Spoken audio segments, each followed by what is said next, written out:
وہ نوجوان، وہ لڑکا، آخر وہ بھی تو بیوی کی سے محبت کرنے والا تھا، بیوی کی بات کو کیسے ٹال سکتا تھا؟ صبح کا وقت ہوا، بیوی نے ناشتہ تیار کیا، ناشتہ کرایا، شوہر کو گاڑی کے اندر بٹھایا اور دلی کے لیے روانہ کیا۔ جب شوہر نظروں سے اوجھل ہوا تو دروازے پر کھڑی ہو کر کے آنچل پھیلا کر کے وہ لڑکی دعا کرتی، وہ لڑکی اللہ سے دعا کرتی ہے کہ اے اللہ تبارک و تعالی، میں نے تیرے اوپر بھروسہ کر کے میں اپنے شوہر کو چیک اپ کرانے کے لیے دلی بھیجا ہے، اے اللہ اس امید میں بھیجا ہے کہ میرا شوہر ٹھیک ہو گیا ہے، اور میں نے اپنے شوہر کو زبان بھی دے دیا ہے کہ آپ ٹھیک ہو گئے ہیں۔ اے اللہ یہ چیک اپ کرانے کے لیے گئے ہیں، ان کا جو بھی رپورٹ آئے وہ نارمل آنا چاہیے، ان کے رپورٹ مثبت آنی چاہیے۔ اے اللہ تبارک و تعالیٰ میرے شوہر کو سلامت واپس کرنا۔ ادھر وہ شوہر گیا، جا کر کے دلی بڑے ہاسپٹل میں جانے سے پہلے ایک چھوٹے ہاسپٹل کے اندر جاتا ہے کہ پہلے یہاں چیک کرانے کی کیا معاملہ ہے۔ جب چیک کراتا ہے تو رپورٹ بالکل نارمل، کوئی بیماری نہیں ہے۔ اب یہ خوشی کے مارے چلا جاتا ہے بڑے ہاسپٹل میں اور جا کر کے چیک کراتا ہے، وہاں بھی سب رپورٹیں نارمل۔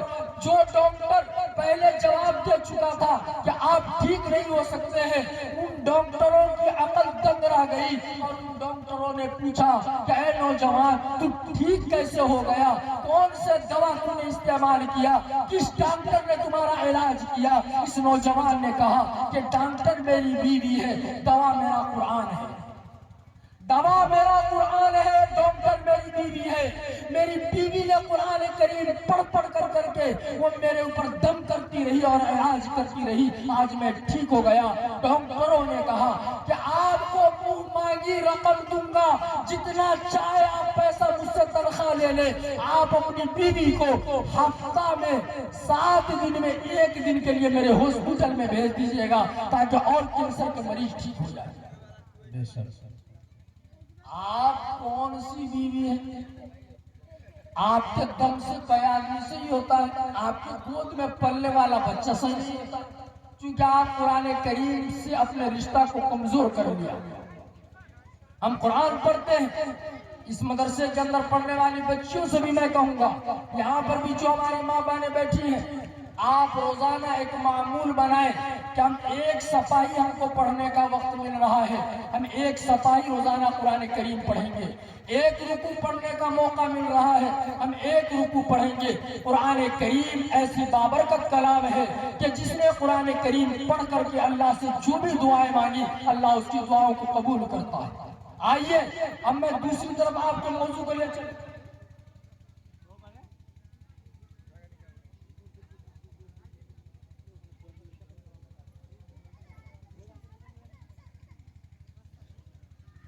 میں اسی قرآن کریم کے موضوع کو آگے بڑھاتے ہوئے لے جاؤں۔ الحمدللہ ابھی ناظم مدرسہ نے میرے کان کے اندر ایک بات کہی کہ اس مدرسہ حاضہ کی جتنے بھی بچیاں ہیں، خواہ وہ قرآن کریم پڑھ چکی ہے اور دوسری کتابوں کا علم حاصل کر رہی ہے یا وہ قرآن پڑھ رہی ہے، روزانہ فجر کی نماز کے بعد ایک آدھ رکوع جتنی توفیق ملتی ہے اتنا تلاوت کرنے کا اہتمام کرتی ہے۔ ہم اور آپ بھی ایسا کریں انشاءاللہ۔ اور آگے چلیے، اب قرآن کریم سے جب ہمارا رشتہ مضبوط ہو جائے گا تو آپ کو بتا دوں، آپ کو یہ قرآن جنت میں لے جائے گا۔ کیسے لے جائے گا اس پر بھی ایک واقعہ سنا دیتا ہوں، لیکن غور سے سننا پڑے گا۔ پاکستان کے اندر ایک بڑے بزرگ گزرے ہیں، خواجہ دوست محمد قریشی، 6 سال کی عمر ہے، چھوٹا سا بچہ۔ ایک دن باپ گھر پر تشریف لائے اور آ کر کے بیٹا کا ہاتھ پکڑا اور کہا کہ چلو امدادیہ اشرف بنا، تم کو میں داخلہ دلواؤں، تم کو دین کی تعلیم سیکھنی ہے، قرآن پڑھ کر کے قرآن کو یاد کرنا ہے، حافظ بننا ہے۔ ماں کی ممتا جاگ گئی، ماں کی محبت جاگ گئی۔ ماں نے کہا کہ میرا چھوٹا سا بچہ آج ہی میں اس عمر میں اپنی نظروں سے اوجھل کر دوں، مجھ سے برداشت نہ ہوگا۔ شوہر نے کہا کہ اے میری بیوی آج تم جدائی کو برداشت کر لو، آج تم بیٹے کی جدائی کو برداشت کر لو، اگر ہم زندہ رہے تو بیٹا وہ بن کر کے نکلے گا کہ اس کی بہار ہم دیکھیں گے، اور اگر مر گئے دونوں آدمی تو قبر کے اوپر قرآن کریم پڑھ کر کے جنت کے اندر پہنچانے کا کام یہ کرے گا۔ بیوی مان گئی، لے کر کے چلے گئے۔ جس مدرسے کے اندر گئے اس مدرسے کا نام تھا امدادیہ اشرف البنات چین پور ڈھاکہ۔ ناظم مدرسہ قاری علاء الدین سے ملاقات ہوئی۔ قاری علاء الدین نے کہا کہ ہمارے یہاں کوٹا پھول ہو چکا ہے، ہمارے پاس حیثیت نہیں ہے، ہمارے پاس طاقت نہیں ہے کہ آپ کے بچے کے کھانے پینے رہنے سہنے کا میں انتظام کر سکوں۔ ایک کام کروں گا، وہ ہے علم سکھانا۔ میں اس کو قرآن کی تعلیم دوں گا اور بچوں کو میں کھانا دیتا ہوں، لیکن آپ کے بچے کو کھانا میں نہیں دے پاؤں گا، میرے پاس گنجائش نہیں ہے، کھانے کا انتظام آپ خود کر لیجیے۔ اس خواجہ دوست محمد قریشی کے والد نے کہا کہ قاری علاء الدین صاحب مجھے منظور ہے، اور جب منظور کہا تو آسمان کی طرف نظر اٹھائی اور 12ویں پارہ کا پہلا لائن کھولا، وَمَا مِن دَابَّةٍ فِي الْأَرْضِ إِلَّا عَلَى اللَّهِ رِزْقُهَا، کہ اللہ نے پیدا کیا ہے دنیا کے اندر ساری مخلوقات کو تو اس کے روزی کا انتظام بھی وہی کرے گا۔ بیٹا کو چھوڑا اور چلا گیا باپ۔ باپ تھا رہنے والا کہاں کا؟ مادھوپور کا تھا۔ اب ڈھاکہ اور مادھوپور کی دوری کئی کلومیٹر کی۔ دوپہر کا وقت ہوا، صبح سے دوپہر تک کے بچہ پڑھا، دوپہر کا وقت ہوا، مطبخ کے اندر باورچی خانہ میں کھانے کی لائن لگی۔ امدادیہ اشرف البنات کی 80 بچیوں نے کھانا کھایا، لیکن یہ بیچارہ 6 سال کا بچہ یہ ٹکر ٹکر منہ سب تکتا رہا، کسی نے اس کو کھانا تک نہ کھلایا۔ یہ چھوٹا سا بچہ یہ بھوک کے مارے بلکنے لگا، رونے لگا، بھوک کو برداشت کیا۔ ظہر کی اذان ہوئی، نماز ادا کیا اور ظہر کے بعد پھر کلاس کے اندر بیٹھ گیا، پڑھنے لگا۔ جب عصر کا وقت ہوا تو چھوٹے سے بچے کو بھوک کتنی دیر برداشت ہوگی جو صبح سے ابھی تک کے بھوکا ہے، 4 بجے کا وقت ہو چکا ہے۔ قاری علاء الدین نے پڑھایا تو لیکن کھلایا نہیں۔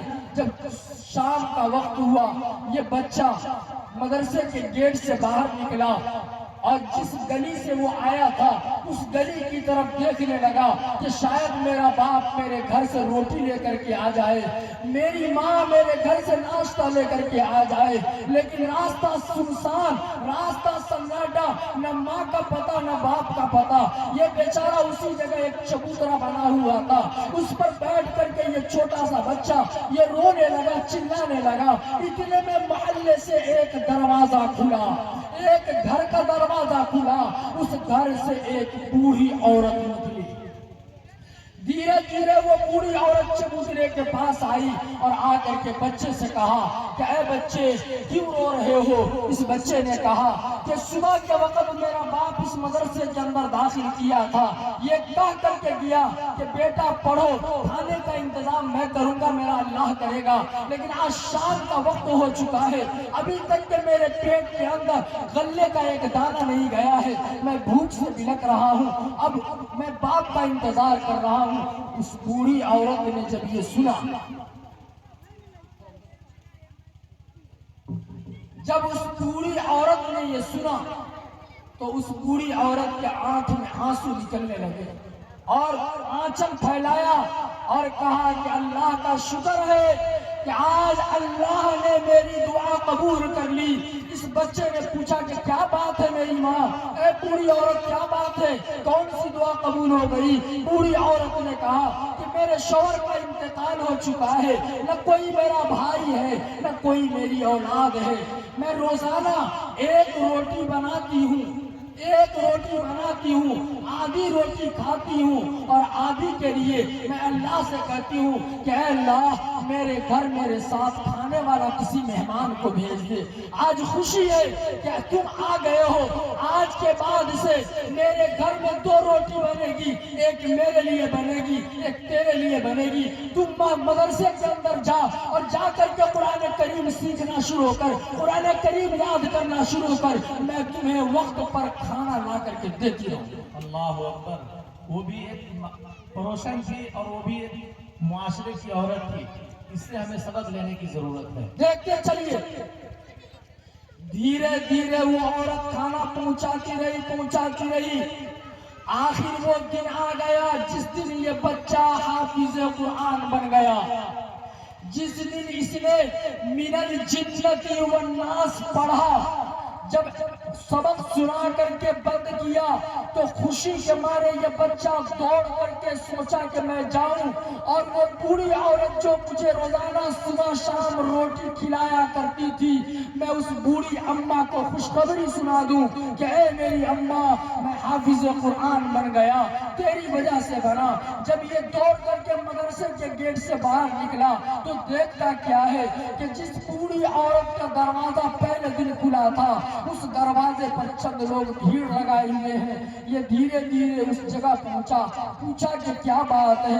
لوگوں کی آنکھوں سے آنسو رواں دواں ہو گئے اور لوگوں نے کہا کہ جو بوڑھی عورت تمہیں روزانہ روٹی کھلایا کرتی تھی, آج اس بوڑھی عورت کا انتقال ہو گیا. انا للہ و انا الیہ. آج اس بوڑھی عورت کا انتقال ہو گیا ہے. جب اتنا سنا یہ نوجوان بچہ جو حافظ قرآن جس بوڑھی عورت نے اس کو بنایا تھا, یہ چیخے مارنے لگا, دہاڑے مارنے لگا اور دیوار سے ٹیک لگا کر کے رونے لگا اور کہنے لگا کہ اے اللہ تبارک و تعالی, آج تو خوشخبری کا دن تھا. جو بوڑھی عورت میرے لیے روزانہ صبح شام روٹی کا انتظام کرتی تھی, آج تم نے اس کو مجھ سے لے لیا. کم سے کم میں خوشخبری سنا دیا ہوتا. الغرض تھوڑی دیر کے بعد کفن دفن کا انتظام کیا گیا. یہ بیچارہ روتا روتا اس بوڑھی عورت کے جنازے کو بھی پڑھا اور قبرستان جا کر کے اس کو قبر کے اندر اتار کر کے اس کے اوپر مٹی بھی ڈالا. منا خلقناکم وفیہا نعیدکم بھی پڑھا اور روتے ہوئے مدرسے کے اندر آ کر کے سو گیا. جب صبح کا وقت ہوا کل ہو کر کے تو اس مدرسہ کی گلی میں ایک اعلان کرنے والا اعلان کر رہا تھا. اس پر آپ دھیان دیں, اعلان کرنے والا اعلان کر رہا تھا کہ خوشخبری ہو, خوشخبری ہو, خوشخبری ہو اس عورت کے لیے جو اس عورت کا کل انتقال ہو گیا, کہ اس عورت کو میں نے جنت کے اندر دیکھا ہے, بہترین لباس میں دیکھا ہے اور بہترین مسند اور تکیے پر دیکھا ہے. بے شک. یہ نوجوان بچہ مدرسے میں اس اعلان کو سن لیا. یہ دوڑا ہوا اس اعلان کرنے والے کے پاس پہنچا, جا کر کے پوچھا کہ آپ نے کیا سنا ہے, آپ کیا خوشخبری سنا رہے ہیں. اس اعلان کرنے والے نے کہا, اے میرے بچے, جس بوڑھی عورت کے گھر سے تمہارے لیے روزانہ روٹی آیا کرتا تھا اور تو کھا کر کے حافظ قرآن بنا, میں نے دیکھا کہ کل تو اس کے میت کے اوپر رو رہا تھا, چیخ رہا تھا, اس کے جنازے میں بھی تو رو رہا تھا, اس کی قبر میں بھی تو رو رہا تھا. تو بھی روتا ہوا مدرسے میں آ گیا, میں بھی روتا ہوا گھر کو چلا گیا. میں رات میں جب سو گیا اور تو بھی سو گیا تو خواب کے اندر وہ بوڑھی عورت مجھے آئی اور وہ بوڑھی عورت شاندار لباس پہنے ہوئے ایک بہترین سونے کے تخت پر بیٹھی ہوئی وہ ہمارے سامنے آتی ہے. میں نے بوڑھی عورت سے پوچھا کہ اے میری ماں, تیرے ساتھ اللہ نے کیا معاملہ کیا, اللہ تعالیٰ نے کیا معاملہ کیا. اس بوڑھی عورت نے مجھے جواب دیا کہ اللہ نے اس ایک بچے کی وجہ سے جس کو میں حافظ قرآن بننے میں روزانہ روٹی کا انتظام کرتی تھی, اس ایک روٹی کی وجہ سے اللہ نے مجھے سارے گناہوں کو معاف کر دیا اور جنت میں یہ مقام عطا فرمایا. بے شک. کون ہے اس مجلس کے اندر ہماری ماں بہنیں جو امدادیہ اشرف البنات چین پور ڈھاکہ کے اندر پڑھنے والی بچی جو قرآن کریم سیکھتی ہے, اس کے لیے روٹی کا انتظام, اس کے رہنے کا انتظام, اس کے کھانے پینے کا انتظام, اس کے آرائش اور رہائش کا انتظام اپنے خرچ سے کر کے جنت کے اندر اعلیٰ لباس پہننا چاہتی ہے. اگر اب اس میں خرچ کے اندر آتا ہے مولانا آپ لوگ سوچ رہے ہوں گے کہ مولانا آپ نے کہا اور یہ بوڑھی عورت کا سبق سنایا، اس کا واقعہ سنایا، میرا دل کر رہا ہے کہ آج میرے جیب کے اندر جو کچھ بھی ہے میں سب آپ کے سامنے اجھیل دوں۔ تو میں آپ سے کہتا ہوں صبر کیجئے۔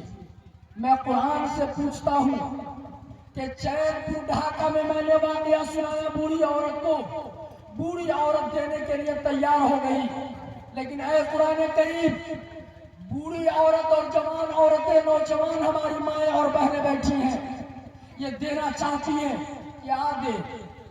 قرآن سے پوچھتے ہیں۔ ہماری بات آپ نہیں مانیے گا، قرآن کی بات تو مانیے گا نا، آخر قرآن کی بات بھی نہیں ماننا ہے، قرآن کی بات پانی بھائی سے قرآن سے پوچھتے ہیں تو چوتھا پارہ کا پہلا لائن،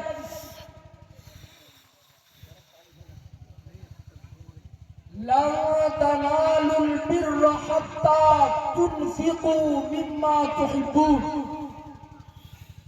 قرآن کہتا ہے کہ جو چیز تمہارے نزدیک سب سے زیادہ پسندیدہ ہو، سب سے زیادہ محبوب ہو، اس چیز کو اللہ کے راستے میں خرچ کرو۔ اب عورتوں کے نزدیک سب سے زیادہ محبوب کون چیز ہے؟ ڈھیوا کرو نا، کپڑا لتا نا، کون چیز؟ دال بھات نا، کون چیز؟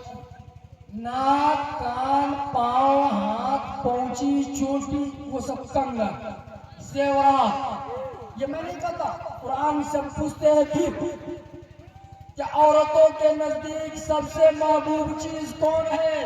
قرآن صاف لفظوں میں کہتا ہے الذین یکنزون الذہب والفضہ، سونا چاندی، اس کو آپ کو خرچ کرنا ہے۔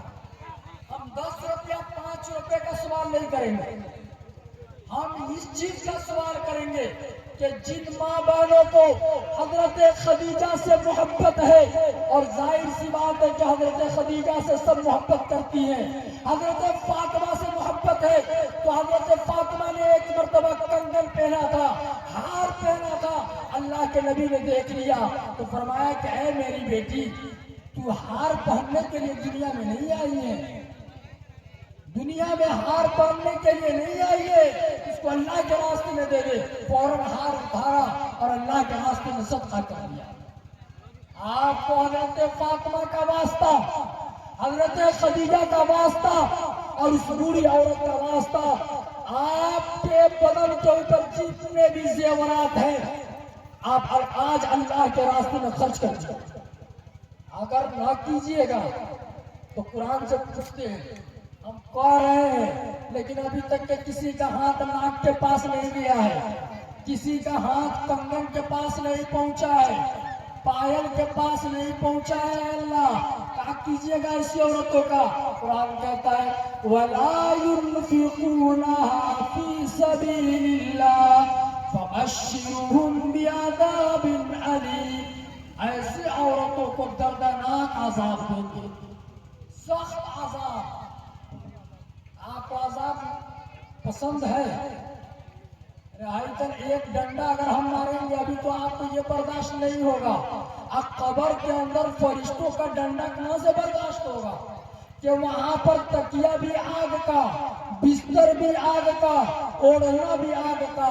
اگر آپ چاہتے ہیں کہ ہمارا قبر جنت کے باغوں میں سے ایک باغ بن جائے تو یہاں پر مدرسے کے بچے کو بھی ذرا سا مجلس کے اندر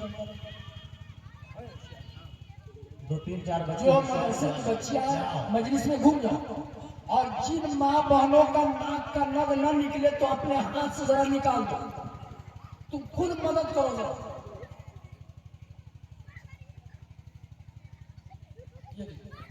ایک لطیفہ سنا تھا، ایک بادشاہ تھا، ایک بادشاہ، اس نے دربار میں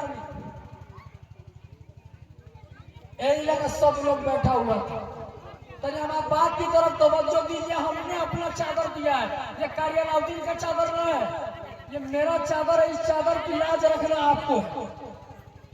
جیب میں جو کچھ ہے 1 روپیہ بھی لے کر نہیں جانا ہے، ناک کان سب کو خالی کر دیجیے۔